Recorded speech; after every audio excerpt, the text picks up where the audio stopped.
More controversial rhetorics coming from the U.S., this time from Fox News host Jesse Watters. He demanded apologies from China for the coronavirus, saying the virus was caused by the Chinese, who are, quote, a very hungry people that are, quote, eating raw bats and snakes. Some consider those remarks racist. Meanwhile, the U.S. announced a cap on the number of Chinese journalists working in the U.S. This follows China's expulsion of 3 Wall Street Journal reporters. How far will this tit-for-tat between Beijing and Washington go from here? Welcome to The Point. I'm Wang Guan, sitting in for Liu Xin, and to discuss all this, I'm joined tonight from Tennessee by Josef Mahoney, professor of politics from East China Normal University. From Philadelphia by Blackburn-Dwyer, founder of Grasshopper Strategies. From D.C. by Professor Richard Chasdi of the Department of Political Science at George Washington University. And in Beijing, via phone by Zhao Hai, research fellow at the Chinese Academy of Social Sciences. Welcome, gentlemen. Brandon, I would like to go to you first, if I can. What do you think of Jesse Watters' remarks? Are they racist? They are inflammatory, they are ignorant, they are destructive, not helpful, factually inaccurate, call it what you want. Jesse Watters' comments are another in a long string of comments from him particularly, but also from other segments of the commentariat, as people like to call them, people that comment for a living like me, who basically have decided that the coronavirus is another excuse to propose xenophobic approaches to China. There is no factual basis in any of the accusations about unclean habits or anything like that leading to the coronavirus. This is an outbreak of a deadly near-pandemic virus that we should be taking seriously, that we should be looking at as a travesty that is affecting all of us, and we should be ignoring and shunning comments like Mr. Watters are making. Well, Professor Mahoney, I want to go to you, but before I do, I would like to play you this sound from China's Foreign Ministry and a spokesperson. Take a listen.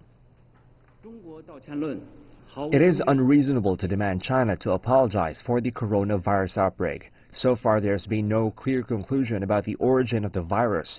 No matter where the virus came from, China, like every other country that's facing the epidemic, is the victim.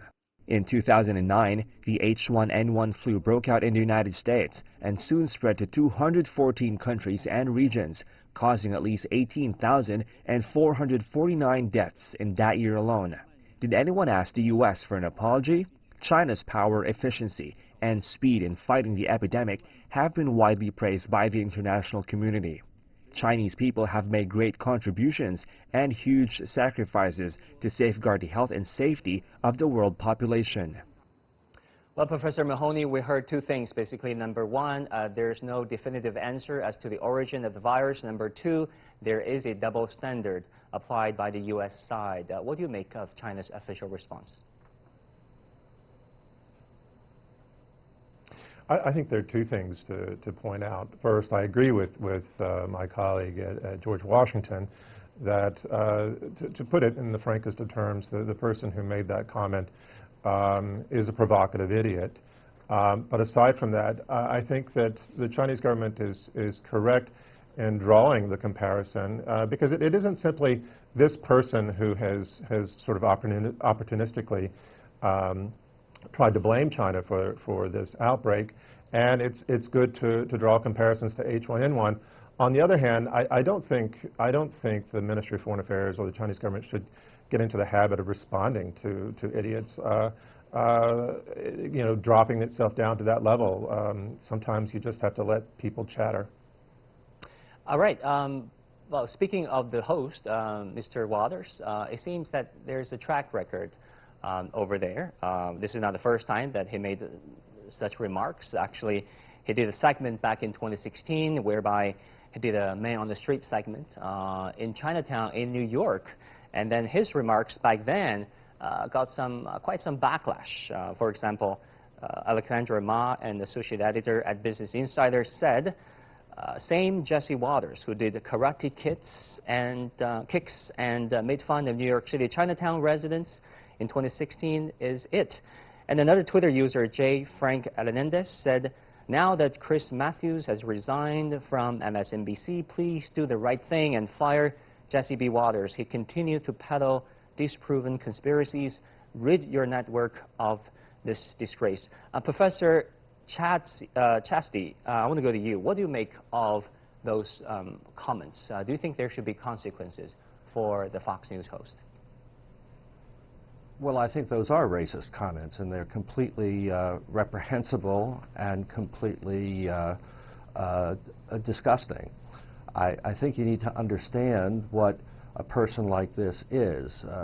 He's called a political entrepreneur, and he makes his business by generating hate and suspicion and anger. And political entrepreneurs, and there's a subset called ethnic entrepreneurs in the business, really have no desire for any sort of more inclusive, harmonious, multilateral approaches to issues, which is what we need here.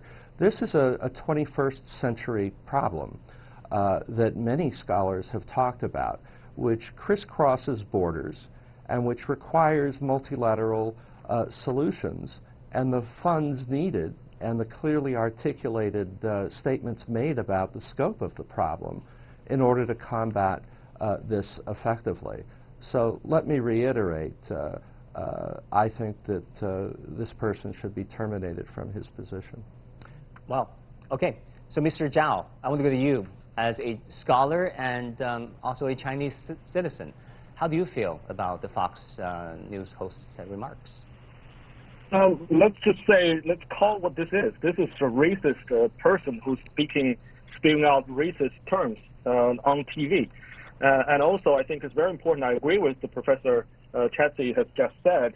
You know, this is very much a very repulsive and offensive comment on Chinese people in general. Not only China, a country, but also Chinese people living in the United States. Culturally, it is the misperception that he's said about Chinese people, how they live, what they eat. And also, overall speaking, he's showing his stupidity in terms of having this irrational logic. Somehow a virus coming out of somewhere, then the people of that region should apologize for this emergence of particular virus. But that being said, I think more importantly is that how can this person who continued to say racist terms on TV continue to be the host of Fox News until now? That means, I think, shows the real character of Fox and why they are actually gaining interest and you know, all kinds of benefits from saying these words on TV.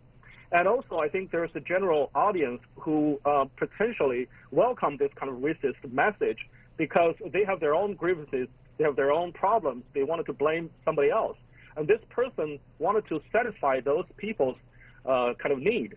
And also, interestingly, that this particular host is saying something that is not, I think, coming out of his own mind, but emerges from American social media and other media outlets, just not so obvious like Fox.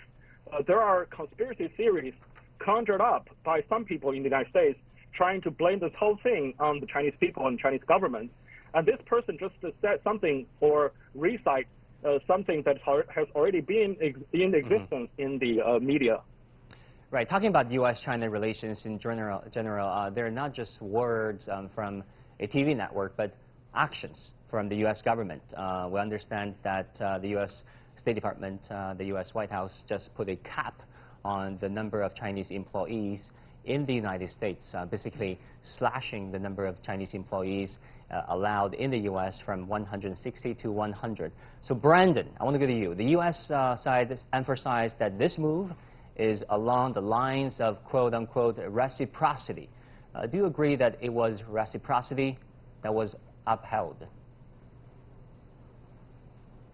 Well, first of all, I want to point out that Mr. Waters' comments on Fox has absolutely nothing to do with the dispute between the United States and China about structural visas for journalists, and really shouldn't be conflated. They're very dangerous to conflate. Mr. Waters is an independent citizen. He happens to work for one of the more powerful news organizations, but he in no way, shape, or form speaks formally for the United States government.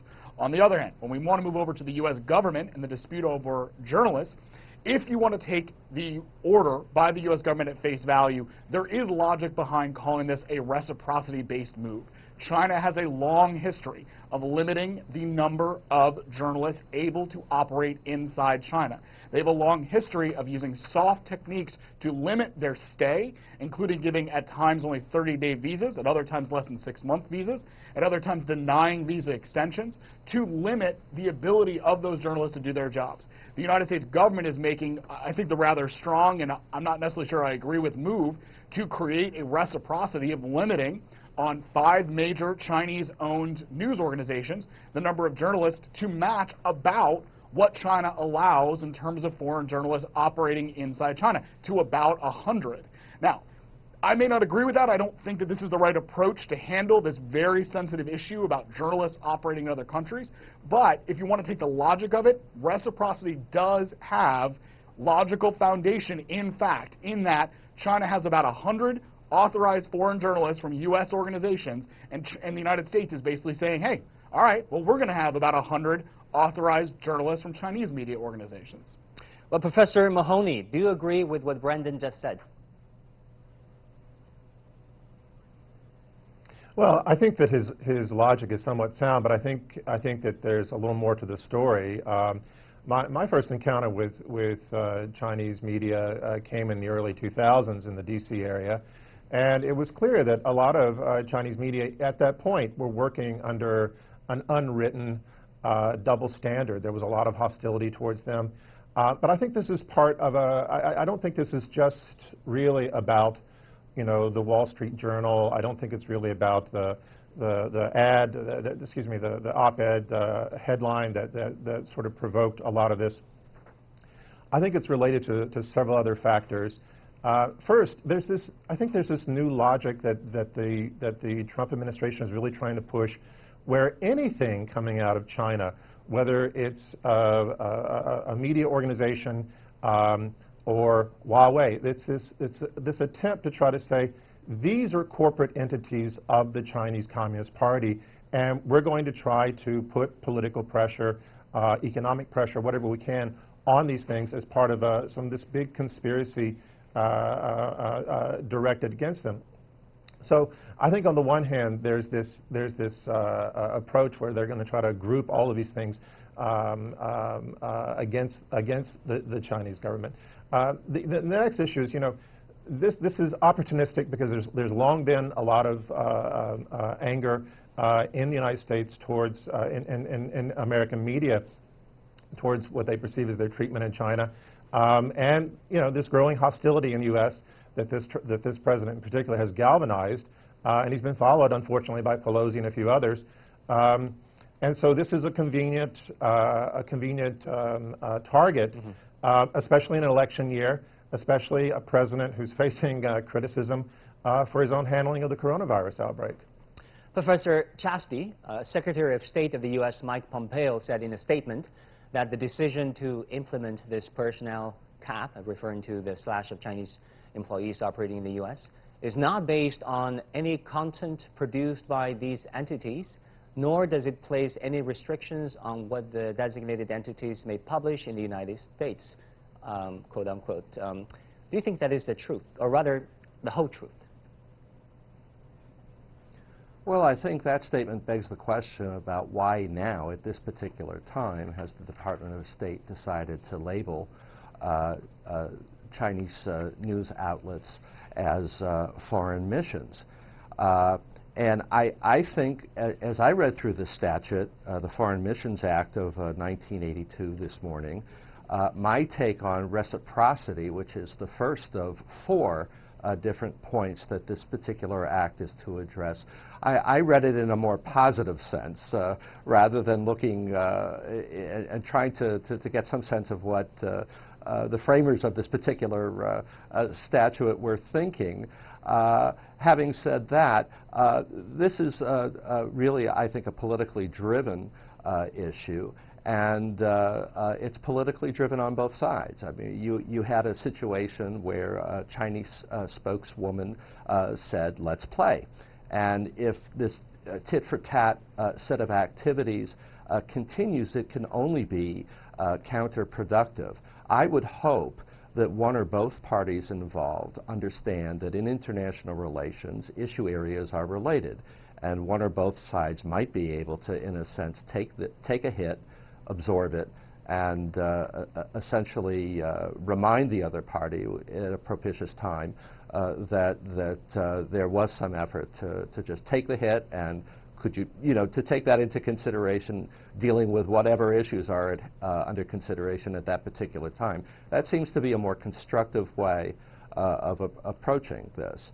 Nonetheless, of course, the visas that are issued by the United States are single visas for longer periods of time, where the visas that are issued to reporters by the Chinese for reporters are multiple visas, usually for shorter periods of time. There might be some protocol, procedural agreements that might be made to streamline that to the satisfaction of both parties as a way of responding to this. So, Mr. Zhao Hai, do you think the U.S. move to basically expel the Chinese journalists is based on quote-unquote reciprocity?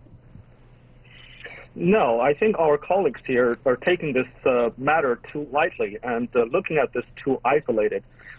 This is not a single event, and this is not something that is only about visas. I would call this Pompeoism.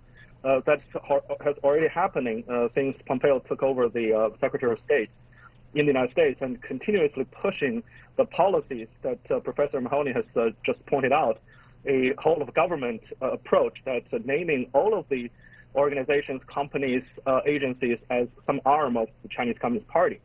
So this reminds me of McCarthyism. And overall, I think, indeed, the Pompeo State Department is pushing McCarthyism, even though it's not that obvious or not that to that extent, but it's still partially really a legacy of McCarthyism. And now they're just going after, for instance, Huawei and then the Chinese reporters, journalists. But they're not going to stop there. Already they're pursuing, they're chasing after U.S. Scientists working with China. And they're probably going to go after other people who dare to have connections with China. So overall, the U.S. society is moving to a direction that is very worrisome for China. And this single incident of capping Chinese reporters in the U.S. is just one small drop in overall strategy, I think. Brandon, do you want to comment or respond to what Mr. Zhao Hai has said? I would agree that there's a larger trend here. Zhao Hai has pointed out that this is not an isolated incident, that this isn't a one-off, that there is, the Trump administration has made it very clear that they will throw the kitchen sink, to use a common parlance, at negotiations with China. They have been unable to restrain themselves from pulling in anything and everything they can get their hands on to sort of add more chits to the table of their trade negotiations. But since President Trump was basically forced to make a deal with China to calm down the economy at the end of last year, they are now left with, well, how do we look, quote-unquote, politically tough on China when we don't have the big picture trade negotiations going on? And that's where I would say politically, and the timing of the decision about naming Chinese media as foreign missions came up. So I think that's where the timing comes in. I do agree that it fits a concerning trend towards a worsening relationship and a worsening approach to China, because my belief is we will both societies benefit by being open. Now, all of that said, on specifically journalists, there have been decades of concerning activities, frankly, on both sides. But the United States still allows major Chinese networks, major Chinese outlets to be read and distributed widely in the United States. That is not reciprocal inside China. China has a long history of capping informally the number of journalists operating in China. That, historically, had not been as reciprocal. Now, the United States in the last couple of years has started to be tougher and tougher on journalists, but it does leave the door open for Pompeo and the Trump administration to say, hey, rightfully, we have a reciprocity argument to look, quote-unquote, tough on China, even if I suspect their actual reasons for doing this have nothing to do with freedom of the press, because in my opinion, the Trump administration doesn't like the press, doesn't believe in true freedom of the press, but they can have this smokescreen to say, hey, this allows us to look tough on China, take an action because it's reciprocal-based, but in reality just harms the relationship going forward. Well, gentlemen, I think, well, a big question is, I think many of you would agree, is what will happen next. I want to play you A soundbite from China's Foreign Ministry spokesperson Zhao Hai again. Listen. We urge the U.S. to immediately change its position and correct its mistakes. China reserves the right to respond and take measures. With a Cold War mentality and ideological bias, the U.S. Department of State has, without reason, exacted political pressure on Chinese media organizations in the U.S. China resolutely opposes and strongly condemns the U.S. actions. Well, Professor Mahoney, what do you think China's countermeasures could be, if any? Well, I think, frankly, there's quite a large number of things that they could do, and quite a number of things that I hope they don't do. I do think the Trump administration, particularly at this moment, for a number of reasons that I and others have raised, is looking to bait China into this type of fight. You know, the President of the United States is strongest in matters of foreign policy. When he faces domestic crises, when he faces problems in the economy or related to corona or other issues, he's really sort of limited in terms of what he can do. And so he's going to constantly turn to foreign policy in an election year, and his favorite target is China. So I would be very cautious not to allow, you know, Trump to bait China into a tit-for-tat that will ultimately be destructive for both sides, but that includes China as well. So, you know, I don't know precisely what the legal landscape is. Maybe someone else here does. But maybe these individual Chinese media outlets ought to pursue legal action, not as representatives of the Chinese government, but pursue legal action as independent corporations, like a lot of other Chinese corporations might pursue if they found themselves recategorized. Aside from this, right. You know, China could take the step of, We're talking about legal actions. They could take the step of limiting the number of personnel. Yeah, go ahead. Sorry, go ahead. Yeah. Yeah, I'm just going to say that you know, they could limit. They could try to impose limits on American personnel or reclassify. There are a lot of people in China from the U.S. side who are not classified as foreign agents, who could be reclassified and then fall under limits. But I think that would be self-destructive in the long run. Well, Professor Chasdi, Professor Mahoney just raised the issue of Chinese journalists perhaps taking up legal actions in the U.S. to protect their own interests. We know there's such a thing as Second Amendment that protects the rights of the press, freedom of the press. Do you foresee that eventuality? What can Chinese journalists currently in the U.S. do? Well, I think they've got to basically do a cost-benefit analysis, as my fellow colleague just suggested.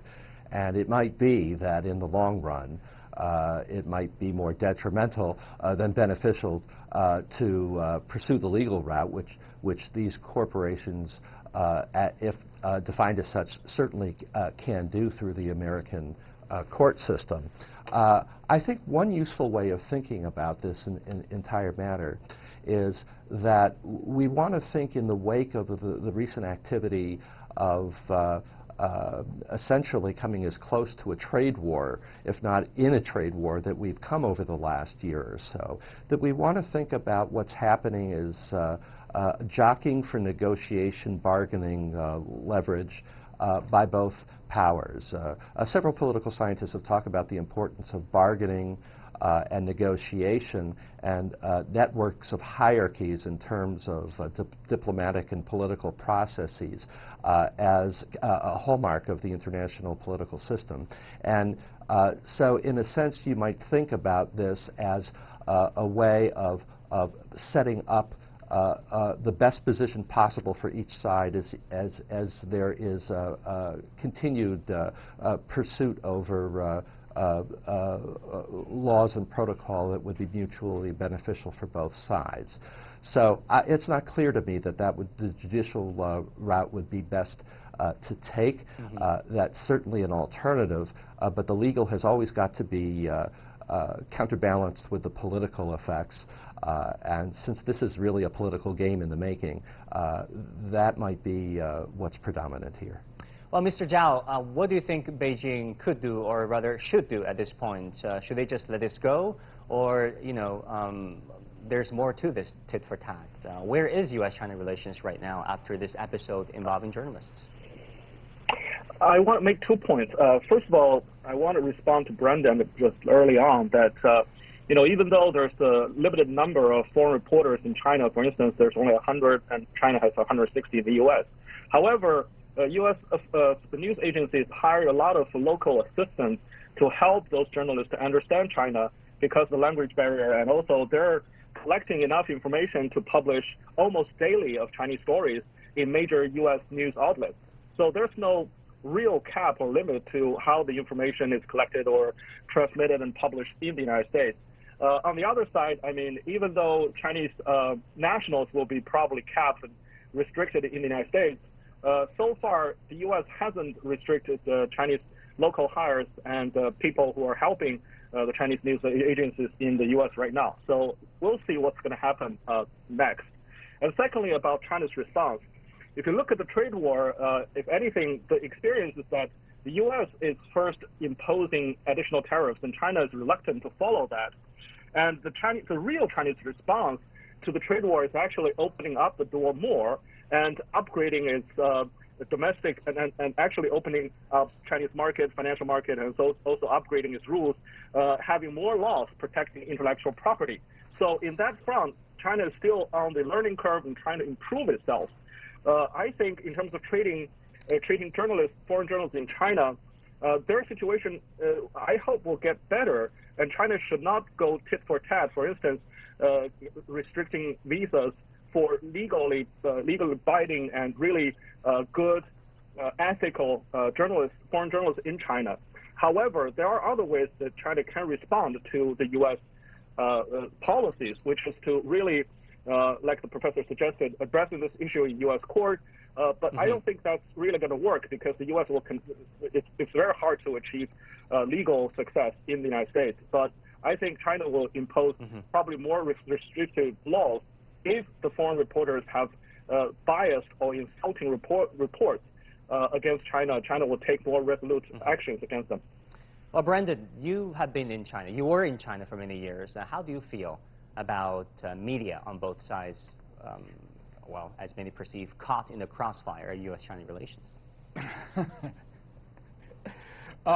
Let's put it kindly and say that there are problems on both sides. But in this situation, I'm very much against caps on either side. I think the United States is making an ill-advised move by effectively copying tactics that in the past we have decried other nations taking, not just China. We've complained when our journalists, whether they work for Voice of America or whether they work for independent media, we've decried when there's been caps on their activities or their abilities to get visas. And to turn around and to do the same thing, something that we for years have said we are the example of what you can do to be more open, I think is a big mistake. Long term, both sides need to open their borders to more journalists, more reporting, because more information creates more understanding, which creates peace and cooperation.